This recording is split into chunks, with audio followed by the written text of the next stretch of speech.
On today's episode of Locked On Wild, if we learn anything from Colorado, it's that in order to be good, you got to be real bad first. You're Locked On Wild, your daily podcast on the Minnesota Wild. Part of the Locked On Podcast Network, your team every day.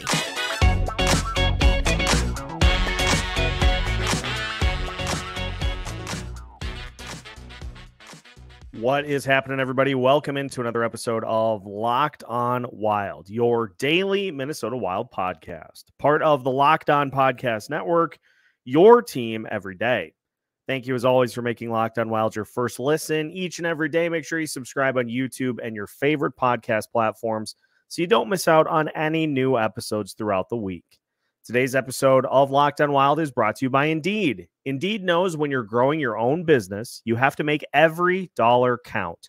That's why with Indeed, you only pay for quality applications that match your must-have job requirements. Visit Indeed.com/lockedon to start hiring now. Terms and conditions apply. On today's episode of Locked On Wild, we continue our Building a Winner series by taking a look at the Colorado Avalanche, who the Wild played earlier this week. And as much as the Dallas Stars were an example of developing key pieces and taking advantage of picks other than first-round picks and really developing them, Colorado is a great example of what happens when you really bottom out and get the top-end talent to lead your roster and how you fill things out beyond that. So we will take a look at that here today. We're also going to take a look coming up next week. Found an interesting comparison as to another team that is trying to do something that the Wild are doing themselves. We'll see if Detroit is having any success in a similar vein to where Minnesota is at right now. But wanted to start with the Avs. Was going to try to do this earlier in the week, but just one of those weeks here again. But nonetheless, Wild played the Colorado Avalanche earlier this week. It did not go well, and largely because Nathan MacKinnon is absurdly good. Just blasted past multiple Wild players for both of his goals, two of his three goals, and then the third, he also did the same. So it gets me to thinking, if the Wild are trying to take anything away from some of these teams that they're chasing in the Central Division, the thing to learn from the Colorado Avalanche is the results that you get from being just real bad. So let's rewind, because you look at the players that are having the biggest impact for this Avalanche team right now. Obviously, Nathan MacKinnon is having a massive impact for the Avs right now. But not only that, Mikko Rantanen, Cale, Makar also having a massive impact. And a player that is not currently on the roster but is trying to work his way back. His presence obviously missed tremendously. And another example is Gabriel Landeskog, the Avs captain. And again, a piece that they are really missing. Despite having a fantastic regular season so far, Landeskog would be just an amazing piece to add to the puzzle for this Avs team. But you look at where they were taken. So Landeskog was drafted in 2011. He was the second overall pick that season. Then you trade your first-round pick in 2012 for Semyon Varlamov. Your first-round pick, number one overall in 2013, being Nathan MacKinnon. And then in 2015, you draft Mikko Rantanen at 10th overall and Cale Makar in 2017 with the 4th overall pick. Now, there was some lottery beneficiating going on by the Avs during this time. But if you just look at the seasons that the Avs had in order to get to these positions. So the 2010-2011 season, the Avs went 30, 44, and 8. So 30-52. Not great by any stretch of the imagination. And as a result, they put themselves in position to get a high pick in the draft. They ended up second overall, and they take Gabriel Landeskog in the 2011 draft. As we mentioned, no first-round pick for the Avs in 2012 because that was part of a trade. But then in 2013, number 1 overall pick, Nathan MacKinnon. So in the 2012-2013 season, they go 16, 25, and 7. 16 and 32 in 48 games. Just putridly bad. But they obviously get rewarded for it. This is how this works. The lower in the standings you are, the better chance you have to land either that number 1 overall pick or a pick in the top 5. MacKinnon, his work speaks for himself. Just an insane talent. One of, if not the best player in the NHL. But the Avs earned it. They earned the ability to select Nathan MacKinnon by going 16 and 32 in a 48-game season. Now, after that, they ended up drafting in 2014. They drafted 23rd overall because they obviously had a massive bump. They go 52, 22, and 8. First place in the division. They end up, unfortunately for them, losing in the first round. But huge jump in performance from 2012, 2013 to 2013, 2014. So 23rd overall there. Connor Bleakley has yet to even record a game played at the NHL level. 2015, you draft 10th overall because in 2014, 2015, the Avs were 39, 31, and 12. So 39 and 43 got them into the top 10. Rantanen is their pick, and that obviously makes a huge difference for them as well because his performance, it seems like, has gotten better over the last few years. The Avs draft again at 10th overall in 2016. They take Tyson Jost. And I'm just lining the picks up because we obviously have to talk about the fact that some of these have been swings and misses. They draft Tyson Jost with the 10th overall pick in 2016. Then 2016, 2017, the Avs go 22, 56, and 4. 22 and 60 in 2016, 2017 to put themselves in position. That was Jared Bednar's first year as a coach, by the way.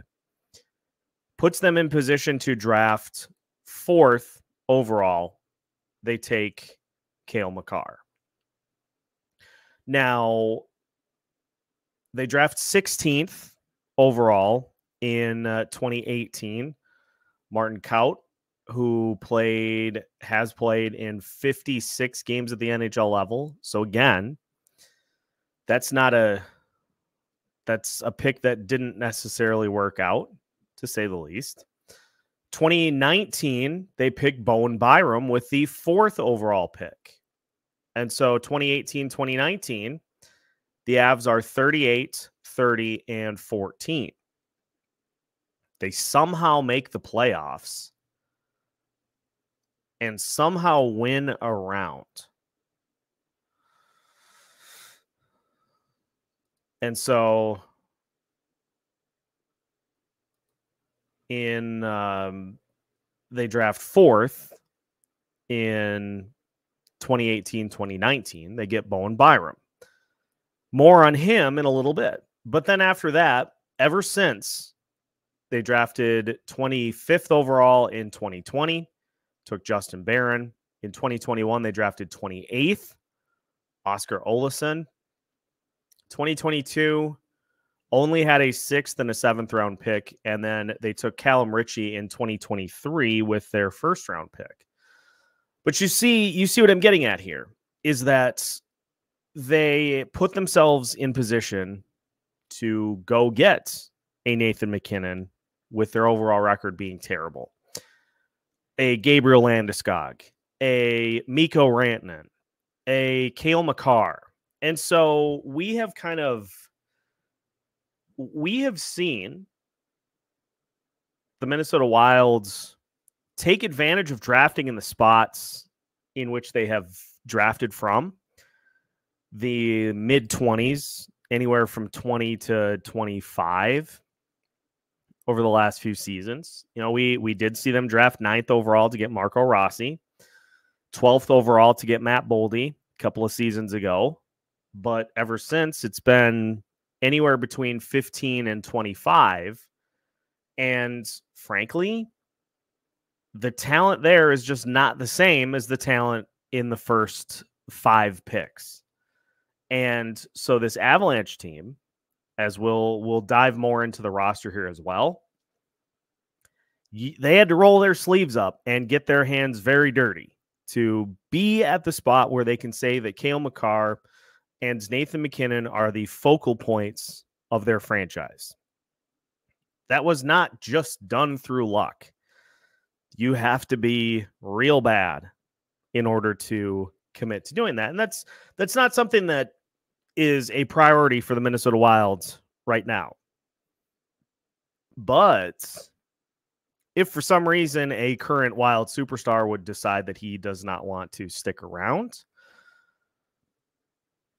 that might be your opportunity to do so. We're getting way ahead of ourselves, though. But the point to take away from this Avalanche team is that they were bad and they were able to use those very high picks to draft true impact players. And so if you're looking at the differences between the Minnesota Wild and the Colorado Avalanche, that's one of them. Now, when we come back, we'll take a look at some of the misses. We'll take a look at some of the picks high up that have not worked out. We'll also look at how the Avs have further supplanted their roster through trades and signings. And we'll talk about how they have prioritized their top 6 as opposed to their bottom 6. All that coming up as we continue today's episode of Locked on Wild after this.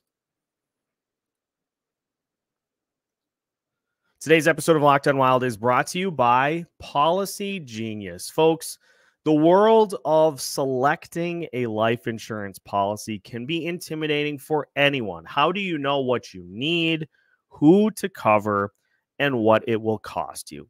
Thankfully, Policy Genius is the country's leading online insurance marketplace. They save you time and money so you can provide your family with a financial safety net starting today. Policy Genius helps you compare your options from top companies, and their team of licensed experts is on hand to talk you through the process. Your work life insurance policy may not offer enough protection for your family's needs. Even worse, it may not come with you if you leave your job. Policy Genius gives you unbiased advice from a licensed expert support team. They have no incentive to recommend one insurer over another, so you can trust their guidance. Check life insurance off your to-do list in no time with Policy Genius. Head to policygenius.com/lockedonnhl or click in the link in the description to get your free life insurance quotes and see how much you could save. That's policygenius.com/lockedonnhl. policygenius.com/lockedonnhl. Welcome back to today's episode of Locked on Wild. Once again, we thank you for making Locked on Wild your first listen each and every day. For your second listen, make sure to check out the Locked on NHL podcast, getting you closer to the start of the Stanley Cup playoffs. They'll be here before we know it, so make sure that you are ready to rock when the playoffs get here in just a few short weeks. Continuing our look today at the Colorado Avalanche, because obviously that is a franchise you'd like to emulate in terms of their skill, their success, and just how they play the game.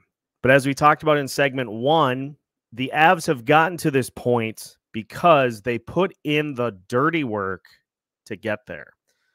They were bad enough to be able to draft in the top 5 multiple seasons, in the top 10 several others. And it's not to say that they have not had picks that haven't panned out. I mean, look at their 2014 class overall. Only one player from their 2014 draft class has reached the NHL. That was Anton Lindholm, who played 66 games and had 5 points. Beyond that, not Connor Bleakley, not Kyle Wood, not Nicholas Makar. On and on down the list. None of those players have hit the NHL level. 2016, 10th overall pick, Tyson Jost. Where is Tyson Jost today? Good question. Last I checked, he was in Buffalo, but not a guy that is a top 6 center, not a player that performed at the level of 10th overall in the draft. And you want to take it even a step further. Only one other player has gotten to the NHL level from that draft class. Adam Werner, who played in 2 games as a goalie. Beyond that, I mean, you can go back to the 2012 class. Not a ton of production there. Gabriel Landeskog, the only hit from 2011. And Nathan MacKinnon, the only major hit, although Will Butcher, who ironically now is in the Minnesota Wild system. Will Butcher, the only other player, Spencer Martin as well. Those are the only 3 players that really have gotten to the NHL level in any capacity from that 2013 NHL draft. So it's not to say that the Avs have not had misses. They certainly have. Look at 2018. Justus Anunen, their backup goalie, is really the only player so far, although Sampo Ranta has started to get a little time at the NHL level, and Martin Kaut has played 56 games. This is about the time when you start to see these guys get to the NHL level, is in that 2018 range. They're finally starting to crack the NHL level now. 2017, Cale Makar and Connor Timmins. That's it.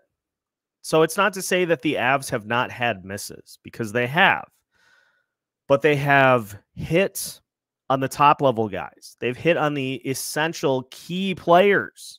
Makar, MacKinnon, Rantanen, Landeskog. They've hit on those picks. And so then those become your cornerstone players and the players that you build the rest of your team around. And guys that are fully locked in to that top 6. Like, let's just look at the Avs starting lineup right now. You've got Jonathan Drouin, Nathan MacKinnon, Arturi Lehkonen. When Gabriel Landeskog plays, he takes probably that spot from Drouin. Then your second line is Valeri Nichushkin, Casey Middlestat, and Mikko Rantanen. You don't need much else if you have a top 6 that is like that. And that's how it should be. Prioritize your top 6 and give yourself just a dynamic couple of lines that are impossible for opponents to defend. How does the rest of the roster look for the Avalanche? That's a great question, and a question that we will take a look at to finish today's episode of Locked on Wilds after this. Today's episode of Locked on Wild is brought to you also by Indeed. When you're drafting your fantasy team, do you ever wish you could handpick the best stars for your business team? If you're building your talent roster, you need Indeed. Indeed is the hiring platform where you can attract, interview, and hire all in one place. Don't spend hours on multiple job sites looking for candidates with the right skills when you can do it all with Indeed. Indeed knows when you are growing your own business, you have to make every dollar count. That's why with Indeed, you only pay for quality applications that match your must-have job requirements. Just visit Indeed.com/lockedon to start hiring now. That's Indeed.com/lockedon. Indeed.com/lockedon. Terms and conditions apply. Cost per application pricing not available for everyone.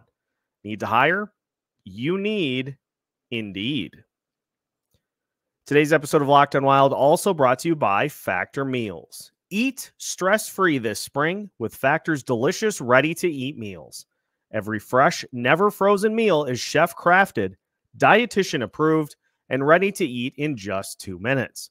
Choose from a weekly menu of 35 options, including popular options like Calorie Smart, Keto, Protein Plus, or Vegan and Veggie.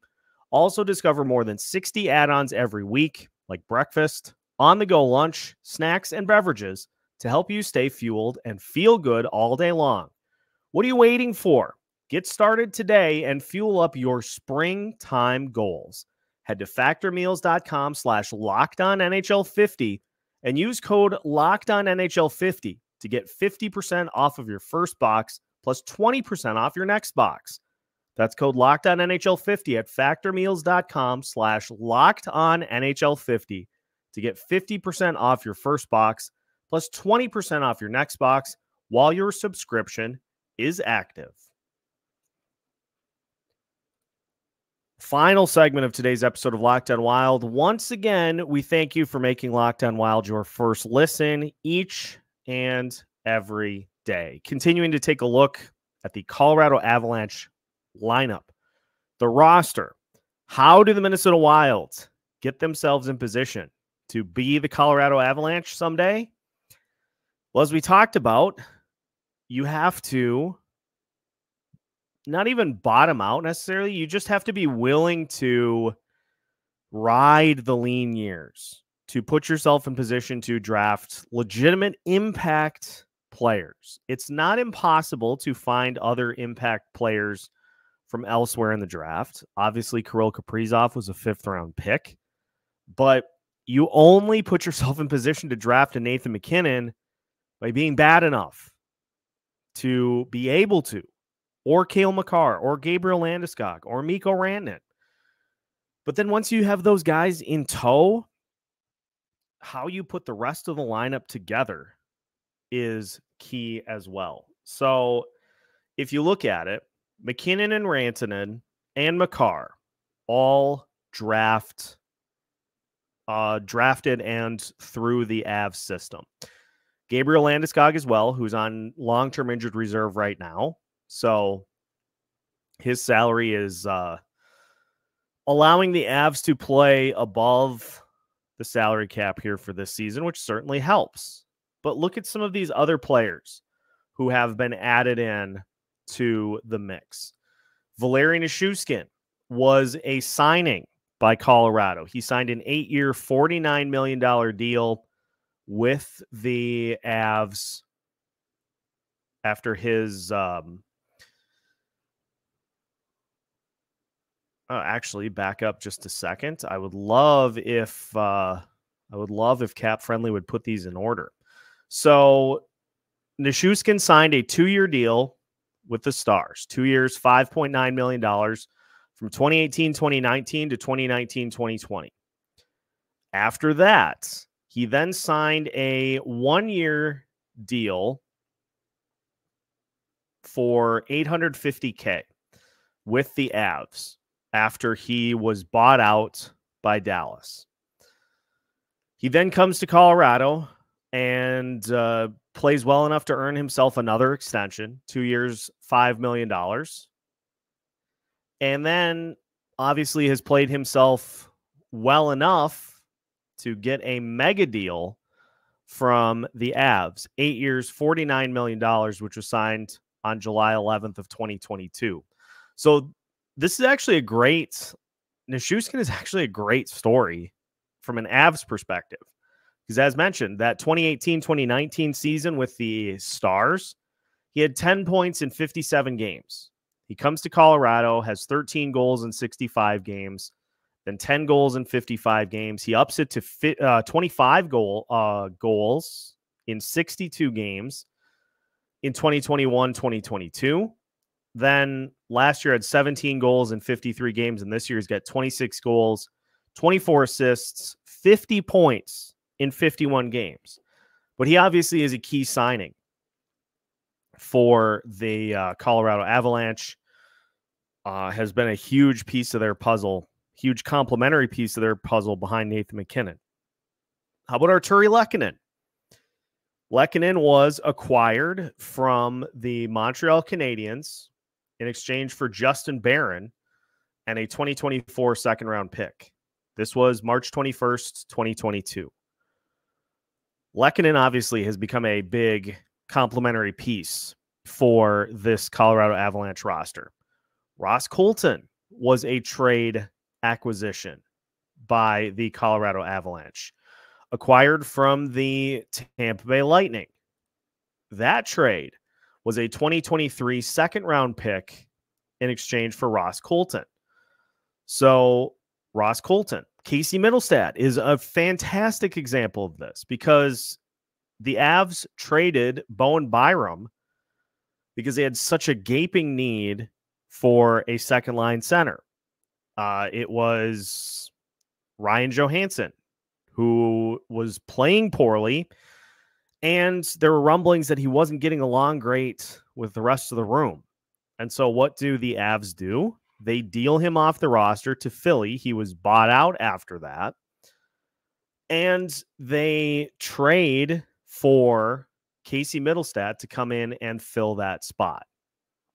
Beyond that, Miles Wood was a signing by the Colorado Avalanche. He signed an extension as well, but he was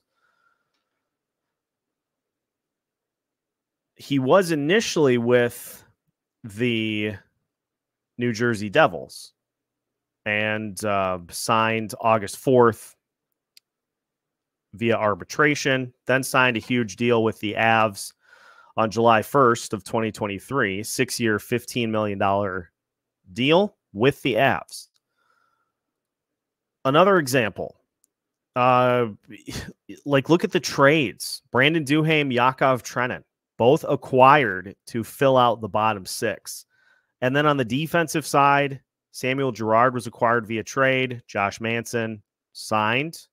Devon Toews was acquired via trade. And let's just look at what that trade ended up being and how Toews ended up coming to the Colorado Avalanche. That was a trade with the New York Islanders all the way back in 2020. That trade was a 2021 second-round pick and a 2022 second-round pick in exchange for Devon Toews. So the Avs have used picks to acquire what they need. And look at the goalie situation too. They won the Stanley Cup with Darcy Kemper as their goalie and then allowed him to go elsewhere and sign a big contract with the Washington Capitals. They acquired Alexander Georgiev to fill that spot. Georgiev, that trade, I believe, was a trade with the New York Rangers, and it was for a 2022 third-round pick, 2022 fifth-round pick, and a 2023 third-round pick. So the Avs can obviously just go get what they need to fill out the rest of the roster because they have those critical key pieces at the top of the lineup intact and locked in. The only way you get those guys, again, is by being bad enough to have them. But as we have talked about here, the audience, I think everybody in the Locked On Wild listening audience is kind of on the same page of You got to be bad enough to get those top level guys. It's not the end all be all.